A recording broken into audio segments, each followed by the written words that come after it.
औज़ुबिल्लाहि मिनश्शैतानिर्रजीम बिस्मिल्लाहिर्रहमानिर्रहीम अस्सलाम वालेकुम। अच्छा, मैं एक बड़ी मज़े की बात बताऊँ। मैंने ना पिछले अपने जो प्रोग्राम रिकॉर्ड किए ना, तो उसमें एक चीज़ नोट की। मुझे किसी ने फ़ोन किया कि आपकी तबीयत ठीक है? मैंने कहा हाँ, क्या हुआ है? उन्होंने कहा आप उस जो जो भी एपिसोड्स रिकॉर्ड किए हैं आपने वज़ाइफ वग़ैरह, उसमें बहुत नींद में लग रही है, ऐसी बाकायदा सोई, बड़ी मुश्किल से बात कर रही हैं, बहुत आहिस्ता-आहिस्ता बात कर रही हैं, ये वो। फिर मुझे याद आया, मेरे ना ये नेक में बल पड़ गया था बड़ा, बहुत बुरा बल ना। तो और समझ ही नहीं आ रही थी पहले कि ये है क्या, दर्द क्यों हो रही है नेक के अंदर इतनी ज़्यादा।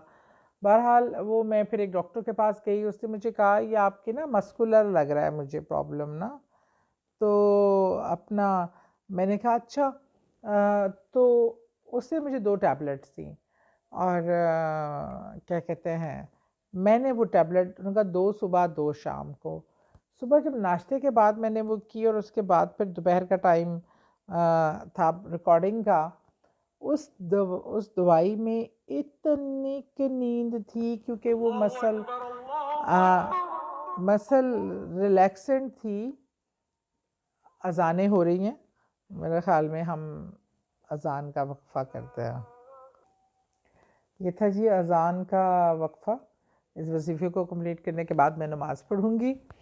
अच्छा जी, बात हो रही थी कि वही अपने घर की ख्वाहिश।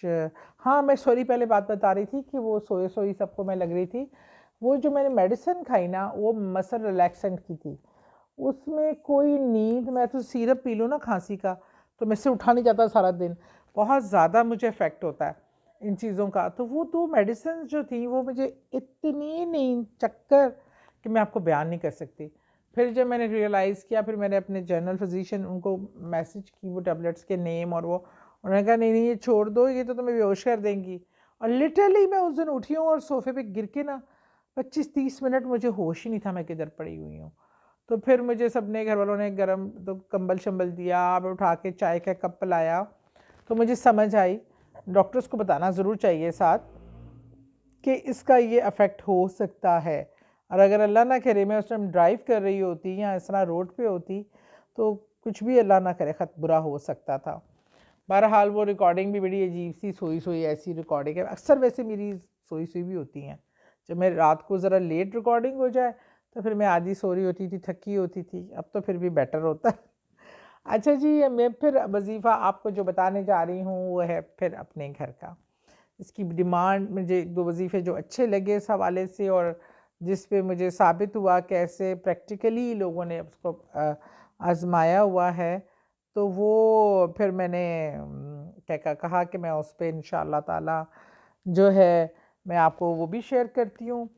इसलिए कि ये एक ऐसा आज के दौर में ये इतना नामुमकिन सा काम लगता है, इतना मुश्किल काम लगता है। एक तो ये कि प्राइसेस बहुत बढ़ गई हैं ज़मीनों की, और शहर इतना बड़ा हो गया है कि दूर-दूर तक आपको जाके बहुत आगे करके कोई ज़मीनें रीज़नेबल मिल सकती हैं। और फिर और तो और जो आपका कंस्ट्रक्शन का मटेरियल है, वो इतना एक्सपेंसिव हो गया हुआ है, सरिया हो, सीमेंट हो, जो भी चीज़ें हैं। और फिर बदकिस्मती से कभी आप ठेकेदारों को ना दें भाई, इतना ख़राब काम करते हैं वो। आपका ठीक कर घर बना के जाएँगे तो 4 चीज़ें आपको अगले दिन पता चलेगा कि इतना वो मतलब बुरा मटीरियल इस्तेमाल करते हैं, रेत का इस्तेमाल ज़्यादा करते हैं, सीमेंट का कम करते हैं, बहुत सारे इशू निकल आते हैं। और जो चीज़ें यूज़ करते हैं जैसे बाथरूम में टैब्स वग़ैरह, ये वो बहुत लो क्वालिटी यूज़ करते हैं। सो अपना घर प्यार से बनवाएँ, मोहब्बत से बनवाएँ, वो 1.5 मरले का हो, 2 मरले का हो, 3 का हो। अल्लाह आपको 10 कनाल का घर दे, 5 कनाल। अल्लाह से माँगना है तो डट के माँगो। भई माँग किससे रहे हो? कोई छोटी-मोटी हस्तियाँ है? मालिक है सबका, देने वाला है, उसके पास कोई कमी है ज़मीन की या उसकी? वो एक इशारा कर दे, सारे काम हो जाते हैं। तो बहरहाल ये वज़ीफ़ा है बड़ा प्यारा-सा, अच्छा है ज़रा डिफ़रेंट। ये ना आपने दौरान वज़ू करना है।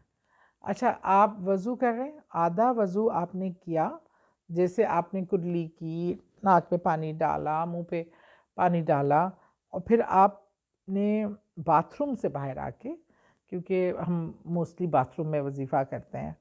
ये दुआ आपने पढ़नी है बड़ी अल्लाहुम्मग़फ़िरली ज़ंबी वासिउल्ली वासिई ली फ़ी दारी व बारिका ली फ़ी रिज़्क़ी। ये पढ़ना है आपने बाथरूम में। मैंने इसलिए मना किया, बाथरूम में दुआ नहीं पढ़ते। ये मैं ना स्क्रीन पे चला दूँगी शायद, क्योंकि उसमें कुछ अल्फाज जैसे मुझे लगा कुछ उस पे लाइन्स ऐसी आई हुई हैं, शायद मेरी वो अदायगी में या मुझे क्लियर ज़बर ज़ेर की कोई गलती ना हो। ये मैं आपको इंशाअल्लाह ताला स्क्रीन पे लिखा आएगा ताकि आपके लिए आसानी हो। ये छोटी सी एक लाइन की दुआ है जिसमें 2-3 दुआएं हैं रिज़्क़ की फरावानी के लिए, आपके अपने ज़ाती मसलों के हल के लिए, घर खुशी के लिए, ईमान के लिए।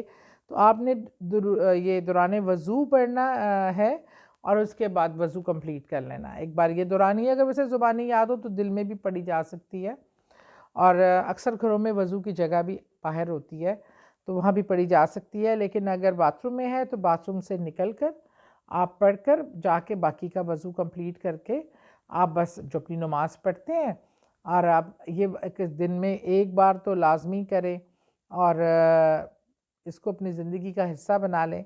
बहुत जल्दी इसके नताइज आपको नज़र आएंगे, और जो इसमें अल्लाह से आपने जो जो कुछ मांगा है वो सब मिलेगा। वो रिज़्क़ हो, अपना घर हो, अपना ज़हनी सुकून हो, सेहत हो, तंदुरुस्ती हो, वो सब अल्लाह ताला आपको देंगे। अल्लाह बड़ा गफ़ूर रहीम और माफ़ करने वाला है। बहुत शुक्रिया।